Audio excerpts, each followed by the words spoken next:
तो good evening, नमस्कार, आदाब। रात के 9 बजे और एक बार फिर आप तमाम लोगों का स्वागत है और उम्मीद है आप सब अच्छे होंगे। आज की जो कहानी है इसकी भी बहुत टाइम से फरमाइश हो रही थी और इस कहानी में बहुत सारी ऐसी चीज़ें हैं जो कंट्रोवर्शियल भी हैं और बल्कि जिस शख्स की कहानी है उसकी ज़िंदगी मौत दोनों के बारे में बहुत सारे रहस्य हैं।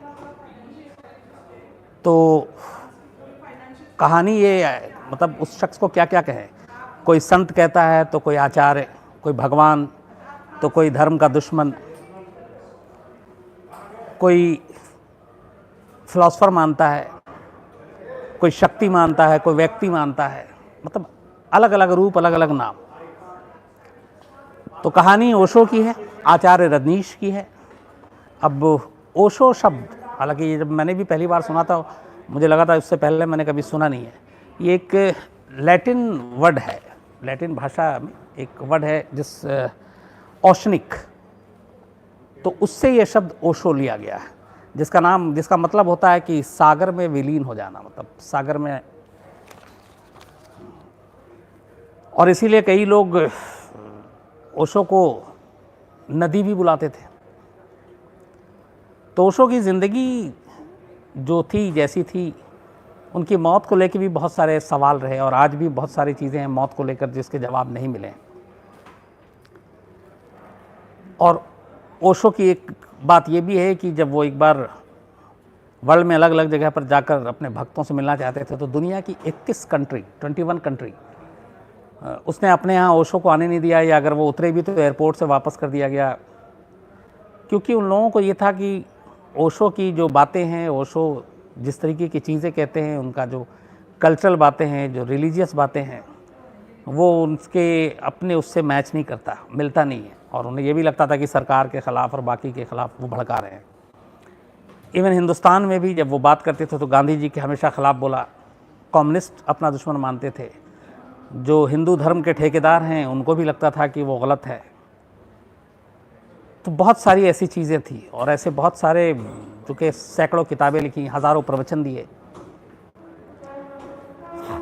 लेकिन असल में ओशो कौन थे, ओशो बनने से पहले वो क्या थे, यही मैं आज आपको कोशिश करूंगा कि पूरी तरह से समझा सकूं। ओशो के जो भक्त हैं और उनका ये कहना है कि ओशो न कभी पैदा हुए और न कभी मरे, वो बस इस दुनिया में आए और यहीं रहने के लिए आए। ओशो की ज़िंदगी की कहानी शुरू कहाँ से होती है, मैं आपको वहाँ ले चलता हूँ। और ये करीब 60 और ये 19, 20, 80 साल पुराने, मतलब पीछे आपको लेके चलता हूँ। 11 दिसंबर 1931 को मध्य प्रदेश के रायसेन ज़िले का एक गांव कुचवाड़ा है, रायसेन ज़िला बड़ा फेमस है, वहीं पे एक बच्चे की पैदाइश होती है जिसका नाम तब चंद्रमोहन जैन रखा गया था। ओशो का असली नाम जो था वो चंद्रमोहन जैन था। गरीब घर में पैदाइश हुई थी, लेकिन ओशो पढ़ने लिखने में ठीक ठाक तेज़ तरार थे। इसके बाद जबलपुर में उन्होंने अपना बचपन जो है नाना नानी के घर बिताया, क्योंकि नाना नानी थोड़े से पैसे से ज़्यादा अच्छे थे, उनकी पोजीशन अच्छी थी उनके अपने घर के मुकाबले। तो नाना नानी के पास रहे, वहीं से स्कूलिंग की और उन्होंने फ़िलॉसफी सब्जेक्ट चुना शुरुआत में ही, तो दर्शन शास्त्र की तरफ ज़्यादा झुकाव था। तो वहीं जबलपुर के कॉलेज में पहले पढ़ाई की और फिर ग्रेजुएशन करने के बाद मास्टर डिग्री लेने के लिए जबलपुर से निकलकर सागर यूनिवर्सिटी पहुँचे और सागर यूनिवर्सिटी से फ़िलॉसफी में, दर्शन शास्त्र में पोस्ट ग्रेजुएट किया। इसके बाद पढ़ाई के बाद चंद्र प्रकाश जैन वहीं रायपुर के ही एक संस्कृत कॉलेज है वहाँ पे लेक्चरर बन गए और लेक्चरर बनने के बाद पढ़ाई शुरू की। चूँकि एक तो फ़िलॉसफी के लेक्चरर, तो शुरू से ही जो उनकी बातें थी, जो उनकी सोच थी, वो बड़े, उस वक्त लोगों को लगता था कि ये अजीब है, ये कुछ क्रांतिकारी टाइप है। तो उनके तेवर से, उनके भाषण से जो मैनेजमेंट था कॉलेज का वो भी घबरा गया था क्योंकि ऐसा लगता था कि वो कुछ बगावत के लिए उकसा रहे हैं, कुछ अजीब बातें कर रहे हैं, चाहे वो धर्म हो, चाहे वो सेक्स हो, चाहे वो रिलेशनशिप हो, चाहे वो पॉलिटिक्स हो, चाहे वो भगवान हो। तो हर एक के बारे में ओशो की जो राय थी वो जो अब तक लोग सुनते सुनाते आए थे उससे बिल्कुल डिफरेंट थी। तो उनके इसी बर्ताव की वजह से कॉलेज को लगा, जो रायपुर के संस्कृत कॉलेज है, तो कुछ वक्त के बाद ही ओशो को उस कॉलेज से, मतलब तब तो ओशो नहीं थे, चंद्रमोहन जैन को उस कॉलेज की नौकरी से हटा दिया गया। तो वहाँ से हटने के बाद अब फिर चंद्रमोहन निकलते हैं और जबलपुर यूनिवर्सिटी पहुँचते हैं और वहाँ पे पढ़ाना शुरू कर देते हैं। यूनिवर्सिटी में जब पढ़ा रहे थे तब उसके बाद फिर अचानक ये सारी चीज़ें होती हैं, तेवर वैसे ही थे। तो 1960 में फिर वो बाहर निकलते हैं कॉलेज से और बाहर निकलने के बाद जो बातचीत थी, जो उनके विचार थे, चूँकि ऑलरेडी फिलोसफर थे, वो लोगों तक पहुंचाना शुरू करते हैं। और उसी वक्त ये आइडिया आता है कि क्यों ना इंडिया घूमा जाए और इंडिया में घूम घूम के लोगों से बात की जाए और उनको अपनी बातें बताई जाए।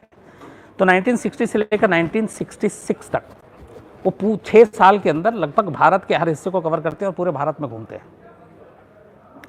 और जहाँ जहाँ जाकर वो अपना ज्ञान प्रचार ये सारे भाषण देते, वहाँ पे लोग फैन बनते जाते। धीरे धीरे लोगों के बीच में नाम बढ़ता गया कि भाई एक चंद्रमोहन जैन है जो इस तरह की बातें करता है। और जब पॉपुलैरिटी बढ़ी तो कुछ दुश्मन भी बढ़े। उस वक्त कम्युनिस्ट को लगा कि वो इनके खिलाफ हैं, उनके खिलाफ बात कर रहे हैं। जो गांधी के विचारधारा थे उसके भी खिलाफ बात कर रहे थे, तो जो गांधीवादी थे वो नाराज़ हो गए। तो जब ये सारी चीज़ें चल रही थी 1966 में वापस दूसरी नौकरी जो जबलपुर यूनिवर्सिटी में कर रहे थे, तब तक ओशो के बारे में, मतलब चंद्रमोहन जैन के बारे में ये चीज़ें आ गई थी कि वो इस तरह की बातें करते हैं, गांधी को भी बुरा भुला कहते हैं, धर्म को भी भला बुरा। और तो जबलपुर यूनिवर्सिटी ने भी हाथ जोड़ लिए। उसने कहा भैया आपके लिए हमारे यहाँ नौकरी नहीं है, क्योंकि हमारे कॉलेज में फिर हंगामा हो जाएगा। तो जबलपुर यूनिवर्सिटी ने भी नौकरी से निकाल दिया। जब ये निकले उसी वक्त, चूँकि 6 साल पूरे भारत भ्रमण कर चुके थे, लोगों से बातचीत करके मिल के ज्ञान दे चुके थे, सब कुछ हो चुका था, पहली बार फिर ये अपना नाम चंद्रमोहन जैन से पलटकर आचार्य रजनीश रख लेते हैं और अपने नाम के आगे आचार्य खुद लगा लेते हैं। अब आचार्य रजनीश बनने के बाद भी इनका भारत भ्रमण जारी रहता है, चूँकि अब नौकरी थी नहीं, इन्होंने आप खुल के बात करते हैं। तो 66 में 67 में नौकरी जाती है। फिर ये घूमते घूमते 1968 में मुंबई पहुंचते हैं। और जब मुंबई पहुंचे तो मुंबई के भारतीय विद्या भवन में एक बड़ा बेबाक भाषण दिया और अपने 5 मशहूर जो उनके उपदेश थे, जो प्रवचन थे, वो उसी मुंबई में तब 1966 में पहली बार दिया था। और तभी वहाँ पे जो 5 मशहूर उपदेशों की कड़ी में एक तो ये था कि दुनिया को सेक्स की ऊर्जा से मोक्ष के द्वार तक पहुँचाने का रास्ता बताया। उनके अपने सोच थे उसको लेकर। और इसको लेके फिर मीडिया में अचानक खबरें आनी शुरू हो गई कि एक शख्स है, एक आचार्य रजनीश है जो इस तरह की बातें करता है और इस सोसाइटी में पहली बार इस तरह कोई खुलकर सेक्स और इन तमाम चीज़ों की बातें कर रहा है। तो वो चीज़ें फैलती गई धीरे धीरे। और इसी दौरान में बहुत सारी फिर के प्रवचन, ऑडियो कैसेट, किताबें, ये सारी चीज़ें आनी शुरू हो गई। ये सारी चीज़ें चल ही रही थी कि इसके बाद धीरे धीरे फॉलोअर्स की भी तादाद बढ़ रही थी। 1970 में पहली बार एक अब तक की जो सारी बातचीत थी उससे हटकर आचार्य रजनीश की तरफ पूरे देश का ध्यान जाता है और बल्कि दुनिया का जाता है। बड़ा फेमस टूरिस्ट स्पॉट है कुल्लू मनाली। तो वहीं 1970 में आचार्य रजनीश कुल्लू पहुंचते हैं और वहाँ पर जो सन्यास, अब तक हिंदुस्तान में हम लोग ये जानते हैं कि सन्यास का मतलब और सन्यासी का मतलब ये होता है मोह माया से अलग, दुनिया घर परिवार से अलग सन्यास ले लिया और बस वो अपनी ऊपर वाले के मगन में ही रहता है। आचार्य रजनीश ने सन्यास के डेफिनेशन को बदलने की पूरी कोशिश की और एक नया क्रांति ला दिया, और वो था नव सन्यासी क्रांति। 1970 में इसकी बुनियाद रखी। अब नव सन्यासी क्रांति, कई लोग इसको नियो सन्यासी भी कहते हैं, कई लोग सांसारिक सन्यासी भी कहते हैं। तो ये एक नई परिभाषा लिख दी सन्यासी की, और इस सन्यासी की जो परिभाषा लिखी आचार्य रजनीश ने, उसका बेसिक जो टैग लाइन था वो ये था कि संसार से दूरी नहीं बल्कि संसार में रहते हुए सन्यास लो। मतलब आप ना घर छोड़ो, ना परिवार छोड़ो, ना दुनियादारी छोड़ो, ना रिश्तेदार छोड़ो, सब कुछ रहते हुए भी आप सन्यासी की ज़िंदगी जी सकते हो। और वो जीना कैसे है, वो भी जो रंग ढंग और वो जो स्टाइल था, वो बिल्कुल ट्रेडिशनल सन्यासी के अब तक जो हम सब सुनते आए थे, देखते आए थे, पढ़ते आए थे, वो उससे बिल्कुल अलग। मतलब अपने लिए जियो, कोई इसमें इस सन्यासी के लिए धर्म कर्म का कोई काम नहीं, कोई गीता कुरान रामायण का इसका कोई पाठ नहीं करना, बस आप अपनी ज़िंदगी जियो और खुशी खुशी जियो, खुश रहो, नाचो गाओ संगीत के साथ। तो जब ये 1970 में कुल्लू में हुआ ये नव सन्यासी का पहली बार, तो लोग भी हैरान कि ये कैसा सन्यासी, ये कैसा एक धर्म का वो संगठन है। हालांकि धर्म को मानते नहीं थे आचार्य रजनीश। और वहीं पे पहली बार ये पढ़ा कि जो नव सन्यासी जो लोगों ने ज्वाइन किया आचार्य रजनीश को, उसमें देश और बाहर के बहुत ज़्यादा थे, विदेशी बहुत थे, महिला पुरुष दोनों। तो उनका नाम रखा गया, जो नव सन्यासी बने, तो वहाँ पे जो महिलाएं थी उनको माँ, उनके आगे नाम के आगे माँ लगाया गया, और जो पुरुष थे उनके आगे स्वामी लगाया गया। गीत संगीत के बीच पहली बार आध्यात्म का जो चलन है वो यही 1970 में तब शुरू किया आचार्य रजनीश ने। अब ये सारी चीज़ें चल रही थी, उनके ज्ञान, उनकी राय धीरे धीरे मीडिया के ज़रिए लोगों तक पहुंच रही थी। अब जब ये सारे ख्याल और सारे विचार सामने आ रहे थे, तो जो अपना परंपरागत हिंदू धर्म के कुछ लोग थे उनमें खलबली मच गई। जो कम्युनिस्ट थे उनके बीच में खलबली मच गई, क्योंकि वो साम्यवाद और समाजवाद की भी बातें आ रही थी। तो ये सब के बीच में धीरे धीरे चूँकि बुराइयाँ भी हो रही हैं, लोग भी जुड़ते जा रहे हैं। 1971 मतलब इस नव सन्यासी क्रांति के एक साल के बाद ही आचार्य रजनीश 1971 में खुद ही खुद को भगवान डिक्लेयर कर देते हैं और कहते हैं कि मैं भगवान हूँ। और उन्होंने दावा किया कि उनका वो ज्ञान प्राप्त हो गया जिसकी वजह से वो ये दावा कर रहे हैं कि वो भगवान है। और इसीलिए उस दिन से 1971 में आचार्य रजनीश की जगह की बजाय अब अपना नाम भगवान रजनीश रख लिया। अब लेके दोनों तरफ विरोध ज़्यादा था, हर तरफ उनकी बातों को लेकर। तो 1974 में फिर वो अपने आप को भगवान डिक्लेयर करने के 3 साल के बाद भगवान रजनीश, आचार्य रजनीश जो आप कहें, वो पुणे पहुंचते हैं और वहाँ पे एक ओशो कम्यून का गठन करते हैं। और उसमें उनके जितने भक्त थे वो वहाँ पे, एक तरह से ये ओशो का हेडक्वार्टर था। तो वो देश विदेश से लोग आते हैं, ख़ासतौर पर विदेशी ज़्यादा थे। और अब वहाँ पे सारी चीज़ें वही होती हैं कि आध्यात्म के नाम पे, मतलब आप बस अपने लिए जिएं और बाकी चीज़ों से कोई मतलब नहीं है। तो उस वक्त इस पुणे के इस कम्यून में जो ओशो का सेंटर था, बड़े इल्ज़ाम भी लगे कि वहाँ अश्लीलता हो रही है, वहाँ सेक्स के नाम पे गंदगी परोसी जा रही है, और ड्रग्स की भी बातें आई कि लोग ड्रग्स ले रहे हैं। तो ये सारी चीज़ें चलती रही और इसको लेकर बहुत सारी उंगलियाँ भी उठी। इसी दौरान में 22 मई 1980 को आचार्य रजनीश के उनके अपने कुछ बातों पे जो धर्म को लेकर बाकी चीज़ों को हुआ था, उन पर एक बार जानलेवा हमला हुआ, एक चाकू से हमला भी किया गया, लेकिन वो हमला इतना खैर संगीन नहीं था। इसी बीच में बहुत सारे प्रवचन और किताब और ऑडियो कैसेट और वीडियो कैसेट के ज़रिए उनकी जो चीज़ें सामने आई, जिसने ओशो को और कंट्रोवर्शियल बना दिया। जैसे सबसे पहला जो शुरुआत हुई थी वो गांधी के विरोध को लेकर। वो गांधी की विचारधारा से बिल्कुल सहमत नहीं थे और ये भी कहा था कि गांधी अहिंसक नहीं बल्कि हिंसक है, और कई कंपैरिजन किया था गांधी का। तो उसको लेकर गांधीवादी नाराज़ हो गए थे।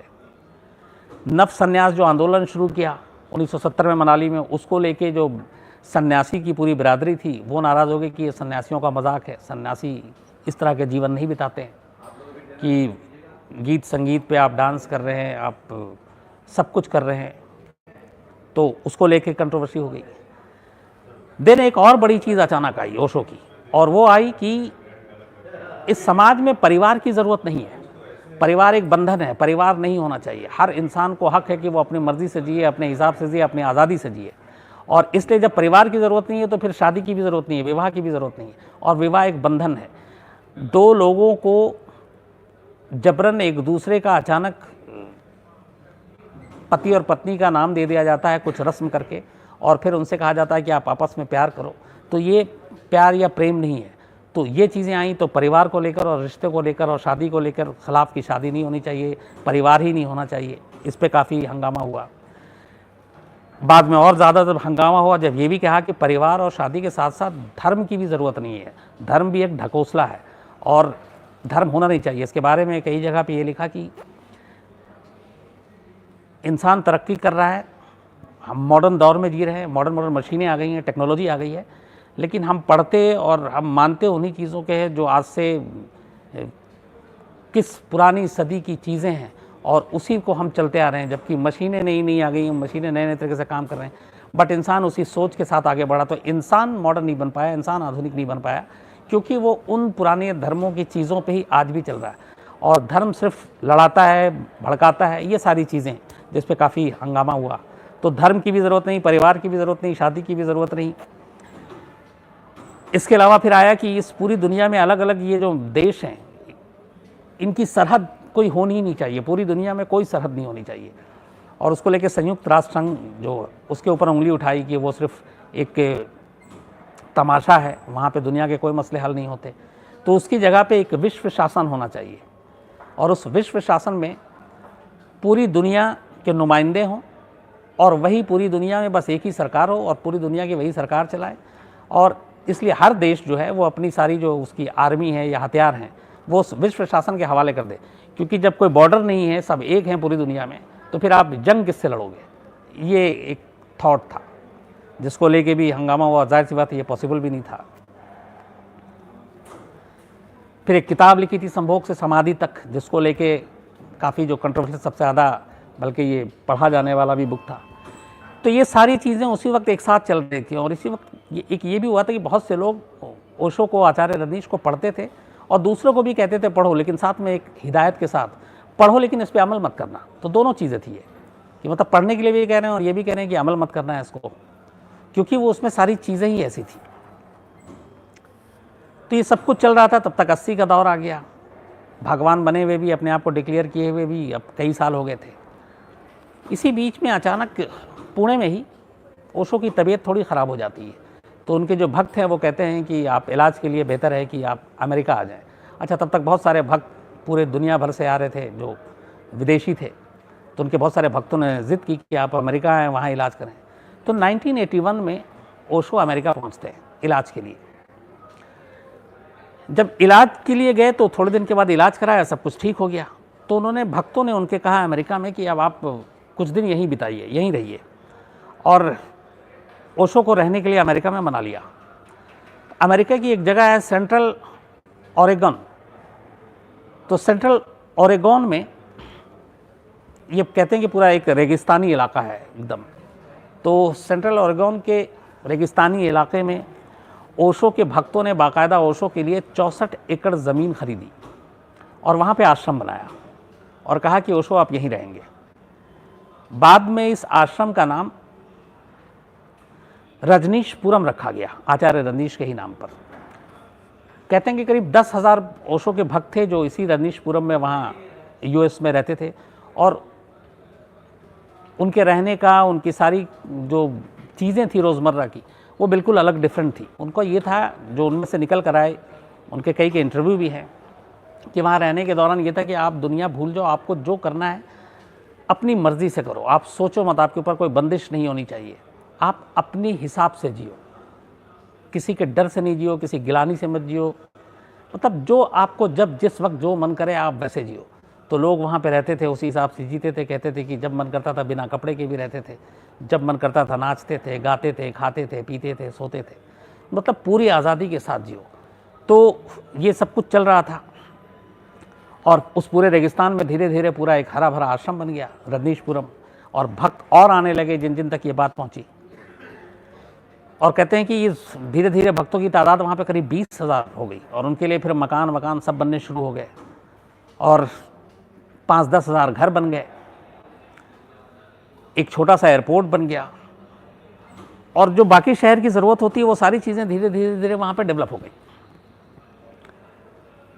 ये भी कहते हैं कि ओशो की अपनी हवाई सेवा एयर रजनीश भी शुरू हो गई, और उनकी खुद की पुलिस थी, सिक्योरिटी थी, इकोनॉमी थी, और जो भक्त थे बहुत सारे पैसे वाले। आचार्य रजनीश की एक और भी चीज़ थी, वो ये कहते थे कि दरिद्र को नारायण कहना ये गलत है, क्योंकि दरिद्र को नारायण कहकर आप नारायण की पूजा कर रहे हैं, मतलब आप दरिद्र गरीब की पूजा कर रहे हैं, जबकि ये सही नहीं है। ये एक थॉट थी जो किताब में आई थी। बल्कि पहले जो अपने भक्तों को, उनका हमेशा ये संदेश था कि पहले आप धन कमाओ, हैसियत बनाओ, और उसके बाद साधना की तरफ आओ। जब आप गरीब रहोगे तो ये सब चीज़ नहीं कर पाओगे। तो जो भक्त थे जाहिर सी बात इस सोच से प्रभावित थे, तो बहुत सारे अमीर कहते हैं कि 100 तो करीब रोल्स रॉयस गाड़ी थी जो दुनिया की सबसे महंगी गाड़ियाँ, डिज़ाइनर कपड़े, तो ये सारे बहुत मतलब पैसे देखते ही देखते, तो और धीरे धीरे संपत्ति भी बहुत ज़्यादा बढ़ती गई। तो वहाँ पे रहते हुए रजनीशपुरम में अब ओशो के जो विचार हैं वो धीरे धीरे अमेरिका तक पहुँची। तो फिर ये हुआ कि ये किस तरीके की बातें कर रहा है, ये पूरा कल्चर, सोसाइटी को बिगाड़ने की बातें हो रही हैं, और वहाँ पे उस विचार से लोग डरे, सरकार भी डरी। और इसी वजह से कई लोगों ने जब अमेरिका में आवाज़ उठाई आचार्य रजनीश की इस सोच के बारे में कि ये धर्म को लेकर इसकी ये राय है, सेक्स को लेकर इसकी ये राय है, गरीबी और अमीरी को लेकर इसकी ये राय है, दुनिया के कानून को लेकर ये राय है, तो सरकारों के ख़िलाफ़ भी काफ़ी था कि सरकार क्यों तय करे कि हम क्या करें। तो वो सारी चीज़ें जो है एक साथ उठने लगी। तो फिर उस वक्त रोनाल्ड रीगन थे यूएस के प्रेसिडेंट, तो उनके ऊपर प्रेशर आया तो फिर एक विदेशी जिस तरीके से जाकर वहाँ पे आश्रम बनाया गया रजनीशपुरम, ये सारे रहे, उसमें कुछ कानून में झोल निकाला गया, और 81 के बाद 3 साल रहने के बाद 1984 में पहली बार ओशो के कुछ जो भक्त थे उनके ऊपर इल्ज़ाम लगा कि उन्होंने ऑर्गन शहर के लोगों को जहर देने की साजिश रची है, और उनको गिरफ्तार किया गया। और इसी मामले में फिर ओशो को भी गिरफ्तार किया गया, और कुछ वहाँ के लोकल जो कायदे कानून थे उसको तोड़ने का भी इल्ज़ाम लगाकर ओशो को गिरफ्तार कर लिया गया। गिरफ्तार करने के बाद एक आम अपराधी की तरह ओशो को बाकायदा बेड़ियों में जकड़ा गया, हथकड़ी लगाई गई, और एक ऐसे जेल में ले जाकर रखा गया जहाँ पहले से ही सिर्फ बीमार कैदी रहते थे। तो कहते ही हैं कि अमेरिकी सरकार की ये साजिश थी कि ओशो को बीमार हो जाए और उसके बाद मौत हो जाए, इसलिए ऐसा रखा। लेकिन कई दिनों तक रखने के बाद भी जब ओशो को कुछ हुआ नहीं ठीक ठाक, तो फिर उनको वापस नॉर्मल जेल में शिफ्ट कर दिया गया। 12 दिन जेल में रखने के बाद ओशो को कुछ $1 मिलियन, पता नहीं एग्जैक्ट कितने थे, और साथ में 5 साल तक वापस 5 साल से पहले अमेरिका ना आने की शर्त पर रिहा कर दिया गया, और उनको सीधा कहा गया कि आप अमेरिका छोड़ दें। तो फरवरी 1986 में अमेरिका से निकलने के बाद ओशो पहले ग्रीस पहुंचते, लेकिन ग्रीस तक भी ओशो की सारी विचार, सारी बातें, और ये अमेरिका में जो कुछ हो रहा था वो बातें पहुंच गई थी। तो वहाँ के ग्रीस के चर्चों के दबाव में आकर, जो वहाँ के चर्च थी वो पूरी बिरादरी वो खिलाफ हो गई थी, और उसने कहा कि आचार्य रजनीश को यहाँ पे शरण नहीं मिलना चाहिए, यहाँ पे उनके कोई इस तरह के कार्यक्रम नहीं होना चाहिए। तो ओशो को ग्रीस पहुँचते ही गिरफ्तार किया गया और वापस फ्लाइट पे कहा गया कि आप वापस जाओ।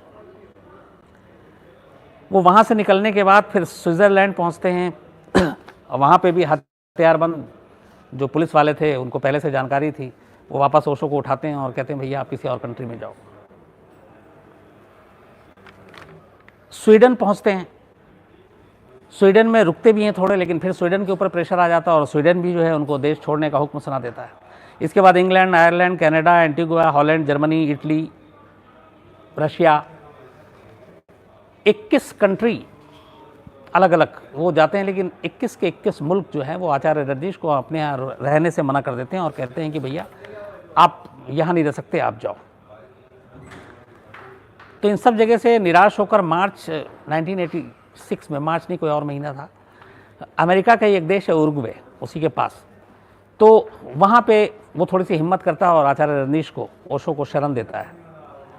लेकिन थोड़े दिन के बाद उरुग्वे के ऊपर भी दबाव आ जाता है और रोनाल्ड रेगन सरकार दबाव डालती है कि आप यहाँ से ओशो को निकालो, वरना आर्थिक पाबंदी लगा देंगे। तो उरुग्वे भी इस दबाव में आ जाता है और आचार्य रजनीश से फिर हाथ जोड़ता है कि भैया आप यहाँ से जाइए। और कहते हैं कि जिस दिन आचार्य रजनीश ने उरुग्वे छोड़ा, उसके नेक्स्ट डे ही रोनाल्ड रेगन सरकार ने बाकायदा उरुग्वे के लिए $150 मिलियन की मदद का ऐलान भी किया था। ये उसके लिए एक मुआवजा था एक तरह से, कि उनकी बात मानी। तो 21 देश अपने यहाँ कदम रखने से मना कर चुके थे, बाकी देश को तैयार नहीं था। आखिर में थक हार कर आचार्य रजनीश ने फैसला किया कि अब चलो, पश्चिम ने तो अपनाया नहीं, पूरब में ही चलते हैं, अपने ही घर चलते हैं। और 1987 में वो वापस हिंदुस्तान लौट आते हैं। हिंदुस्तान आने के बाद एक बार फिर वही पुणे के जो ओशो कम्युन है वहाँ पे वो रहते हैं और अपना वही ज्ञान प्रवचन, वो सारी चीज़ें चल रही थी और ज्ञान व्यान देते रहते हैं। लेकिन कहते हैं कि जब अमेरिका के जेल में ओशो थे बंद, जो 12 दिन रहे, तो उनको एक स्लो पॉइजन करके किसी दवा की शक्ल में स्लो पॉइजन दिया गया था, जिससे अचानक मौत नहीं होगी बल्कि धीरे धीरे बीमारी के बाद उस शक्ल में मौत होगी। ये एक साजिश की खबर आई थी। और थीलियम नाम का ये शायद एक धीमा जहर था, थीलियम, तो ये उस जेल में उस वक्त दिया गया था। ये कई लोग इल्ज़ाम लगाते हैं। तो खैर वापस आने के बाद 87 में ज्ञान प्रचार सब कुछ उसी तरह से धुआंधार प्रचार सब कुछ चल रहा था। भक्तों की तादाद बढ़ी थी। पुणे में बाकायदा देसी विदेशी उनके भक्त सारे थे। लेकिन फिर धीरे धीरे ओशो की तबीयत बिगड़ने लगी, सेहत बिगड़ने लगी। और पहले वो दिन भर में 3 बार भक्तों के सामने आते थे, प्रवचन देते थे। फिर सेहत ने साथ नहीं दिया तो ये हुआ कि अब सिर्फ दिन में 1 बार प्रवचन देंगे, और वो 1 ही बार प्रवचन देते। इस दौरान में ये भी लगातार था कि ओशो चूँकि भगवान का दर्जा, भगवान देव, तो भक्त ये मानते थे ये तो भगवान है, इस तरह से ये जाएंगे नहीं दुनिया से। लेकिन 19 जनवरी को अचानक करीब शाम 5 बजे इसी पुणे के ओशो कम्यून में 19 जनवरी 1990 ओशो की डेथ हो जाती है, ओशो की मौत हो जाती है। अब ओशो की 2 चीज़ थी। एक ये कि मौत का कभी मातम मत मनाओ, मौत का जश्न मनाओ। तो जितने भी उस ओशो सेंटर में रहते थे कम्युन में, और किसी की डेथ हो जाती थी भक्त की, तो बाकायदा उसकी लाश और वो सारी चीज़ें करने का सब खुशी मनाते थे और नाचते थे, गाते थे, म्यूज़िक बजाते थे और फिर उसका अंतिम संस्कार करते थे। तो जब ओशो की मौत हुई थी, ओशो की मौत के बाद भी वैसे ही ओशो ने बाकायदा कहा था, तो कोई रोया नहीं, किसी ने मातम नहीं मनाया, बाकायदा जश्न मनाया गया और उसके बाद फिर अंतिम संस्कार किया गया। जो ओशो की समाधि है, बाकायदा उस समाधि पे जो लिखा हुआ है वो ये लिखा हुआ है कि वो ना कभी पैदा हुआ ना कभी वो मरा, वो तो बस इस धरती पर 11 दिसंबर 1931 से लेकर 19 जनवरी 1990 तक रहने के लिए आया था। ये समाधि पे लिखा हुआ है। अब ये सारी चीज़ें हो गई। इसके बाद अब अचानक जब ओशो की डेथ हो गई तो कहते हैं कि हज़ारों करोड़ रुपए के प्रॉपर्टी थे, न सिर्फ पुणे में बल्कि विदेशों में भी। तो उसको लेके अब कि उत्तराधिकारी कौन होगा और उस प्रॉपर्टी के कब्जे को लेकर, क्योंकि वसीयत कोई थी नहीं, और कुछ वसीयत आई जो हाई कोर्ट में, अभी भी मुंबई हाई कोर्ट में, तो ये था कि फर्जी साइन थे, तो उसको लेके लड़ाई शुरू हो गई। जब ये लड़ाई शुरू हुई तो इसी बीच में एक खुलासा होता है ओशो की मौत को लेकर कि क्या ओशो की मौत नेचुरल थी या ओशो ने खुद अपना शरीर त्याग किया या फिर ये मर्डर है। अब ये क्यों चीज़ें आई, इसकी वजह ये थी कि जब इस विल को लेकर, पूरी प्रॉपर्टी के मालिकाना हक को लेकर लड़ाई चल रही थी तभी वो डॉक्टर जिसने आखिरी बार ओशो को देखा था, जिसने ओशो के डेथ सर्टिफिकेट पे साइन किया था, वो बाकायदा कोर्ट में हल्फनामा देकर एक बयान देता है और उसके बयान से ही ये भूचाल आता है और सारे शक और सवाल उठते हैं। डॉक्टर गोकुल कोकाणी इनका नाम था, ये पुणे के थे। इन्होंने जो कहानी सुनाई 19 तारीख की, जो मौत का दिन है, कि उस दिन क्या हुआ था, तो उस कहानी के हिसाब से उन्होंने कहा कि 19 जनवरी 1990 के दिन दोपहर के करीब 1 बजे होंगे जब ओशो आश्रम से फ़ोन आया डॉक्टर गोकुल कोकाणी के पास, और फ़ोन करने वाले ने ये कहा कि आप फटाफट एक लेटर हेड और इमरजेंसी किट लेकर, मेडिकल के इमरजेंसी किट लेकर ओशो आश्रम पहुँचे। तो इन्होंने पूछा क्या किसी की ज़्यादा तबीयत खराब है या कुछ हो गया? उन्होंने कहा नहीं, बस आप पहुँचिए। कोर्ट को दिए अपने हल्फनामे में डॉक्टर गोकुल ने यह कहा कि करीब 2 बजे ये फ़ोन आने के बाद 1 घंटे के अंदर वो वहाँ पहुँच जाते हैं, और वहाँ जब पहुँचते हैं तो उनके शिष्यों ने बताया कि ओशो जो है वो अपना देह त्याग कर रहे हैं, तो आप उन्हें बचा लीजिए। लेकिन जो करीबी लोग थे ओशो के, उन्होंने डॉक्टर गोकुल को ओशो के कमरे तक जाने नहीं दिया, बल्कि कहा कि आप यहीं रुकिए। और अगले 3 घंटे तक डॉक्टर गोकुल वहीं रहे। उनको ओशो से ना मिलने दिया गया, ना देखने दिया गया, ना कमरे तक ले जाने दिया गया। और 3 घंटे के बाद एक शख्स आता है और वो डॉक्टर को अंदर ले जाता है और कहता है कि ओशो ने अपना देह त्याग दिया है, आप इनका डेथ सर्टिफिकेट साइन कर दीजिए। तो इन्होंने जो बॉडी देखी, उन्होंने देखा कि कुछ खाने के कुछ वो थे मुंह और जहाँ कपड़े पे, और वो उल्टी जैसी कुछ चीज़ थी ओशो। और डॉक्टर गोकुल का कहना था कि वो ज़माने से जानते थे, तो वो अपने इन चीज़ों को लेके बड़ा एहतियात बरतते थे, तो उनका कभी कपड़ा इस तरह से गंदा नहीं हो सकता था, और मुंह में भी थोड़ा वो वॉमिट लगा हुआ था, तो उन्हें कुछ समझ में नहीं आया। तो खैर इन्होंने पूछा कि ये बताओ कि मौत की वजह क्या? तो उन्होंने कहा आप लिख दीजिए कोई भी हार्ट डिजीज़, ताकि पोस्टमार्टम ना हो, तो आप हार्ट अटैक है या कुछ भी आप लिख दें। तो ज़बरदस्ती मौत का रीज़न डॉक्टर गोकुल से लिखाया गया, ये उन्होंने अपने हल्फनामे में मुंबई हाई कोर्ट में कहा। अब इसके बाद एक तो पहली चीज़ ये, दूसरा उनके भक्तों ने 5 बजे के आसपास ये मौत होती है, बहुत ही सीक्रेसी रखी ओशो की मौत की खबर, और एक छोटा सा ऐलान होता है कि भगवान ने अपना शरीर त्याग दिया है। और 1 घंटे के अंदर, जबकि ये होता है कि वहाँ पे जो भक्त होते थे जिनकी कभी मौत हुई, तो बाकायदा ये आचार्य रजनीश का था कि मातम नहीं करना है, रोना नहीं है, हंसना है, नाचना है, गाना है। लेकिन मौत के 1 घंटे के अंदर अंदर ऐलान भी हो जाता है, और उस 1 घंटे के अंदर अंदर ये कोई भक्त वहाँ पे रोता धोता नहीं है, सब खुश भी होते हैं, लेकिन फटाफट अंतिम संस्कार कर दिया जाता है। तो अब उसको लेके बहुत सारी चीज़ें, क्योंकि आचार्य रजनीश के भक्त पूरी दुनिया में, देश में अलग अलग जगहों पर, तो उन सब का वेट क्यों नहीं किया, बताया क्यों नहीं किया, और अगर नहीं भी बताया गया तो 1 घंटा ही क्यों, आप 5-6 घंटे बाद भी हो सकता था। तो इतनी जल्दी क्या थी अंतिम संस्कार में, इसको लेके भी हमेशा ये डाउट रहा है। तो 2 चीज़ें, एक डॉक्टर को अंदर जाने नहीं दिया गया, और वो क्या हो रहा था अंदर उस वक्त, क्या वो मरने का इंतज़ार कर रहे थे, और अगर ज़िंदा थे तो बचाने का मौका क्यों नहीं दिया गया, अंतिम संस्कार इतना जल्दी क्यों कर दिया गया। नंबर 3 कि उस वक्त ओशो आश्रम में बहुत सारे डॉक्टर और भी थे और हमेशा रहते थे, तो उन डॉक्टरों को क्यों नहीं बुलाया गया। डॉक्टर गोकुल को फ़ोन करके इतनी दूर से बुलाया गया और कहा, और जब आए भी तो देखने नहीं दिया गया, देखने तब दिया गया जब इसे खबर के साथ कि वो अपना देह त्याग चुके हैं। तो आश्रम के डॉक्टरों को नहीं बुलाना, इन डॉक्टरों को बुलाने के बाद 3 घंटे तक नहीं जाने देना, जबरन ये कहना कि आप इस पे डेथ सर्टिफिकेट पे रीज़न आप हार्ट अटैक लिखो, और 1 घंटे के अंदर अंदर उस आचार्य रजनीश का अंतिम संस्कार कर देना जिसके इतने सारे फॉलोवर्स थे, और जो बाकायदा फिर जश्न वश्न मनाने की भी तैयारी थी मौत पे। तो ये सारे चीज़ें शक और सवाल खड़े करता, और बाद में फिर जब ये प्रॉपर्टी के लिए झगड़ा हुआ और सारी चीज़ें हुई, तो इसने इन चीज़ों को और भी बढ़ा दिया। सबसे अहम चीज़, और 19 जनवरी 1990 को जब ओशो की मौत हुई, उस आश्रम में ओशो की माँ भी मौजूद थी, लेकिन उनकी माँ को भी बाद में बताया गया, और उनकी माँ ने जब ये सुना तो उनकी पहली लाइन थी, उन्होंने अपने सेक्रेटरी से कहा था कि मेरे बेटे को उन लोगों ने मार दिया। ये उनका शक था। खैर, अब चूंकि अंतिम संस्कार हो चुका था, सारी चीज़ें हो चुकी थी, तो ओशो की मौत नेचुरल थी, उन्होंने खुद शरीर त्यागा या फिर किसी और वजह से हुई, ये किसी ने उनको जानबूझ के साजिश के तहत मारा, तो ये सारे जो हैं सवाल और शक अपने आप में अब भी बने हुए हैं। आज करीब 19 साल हो गए ओशो की मौत को, और 19 जनवरी अभी ही गुजरा है, मतलब 10-12 दिन हो रहे हैं।